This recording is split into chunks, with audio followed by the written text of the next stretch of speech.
sa experience na ito, sa kakaimbestiga, sa kakahanap, sa mga proyekto na flood control na talagang maraming problema.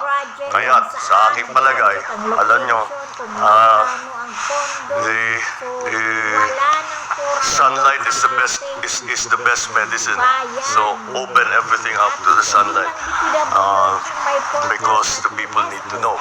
I hope that this will satisfy our need and our desire that with the process now that people have no faith in, na walang katiwa-tiwala ngayon ang taong bayan. Hindi mo naman sila masisi, pero wala silang tiwala sa sistema ngayon.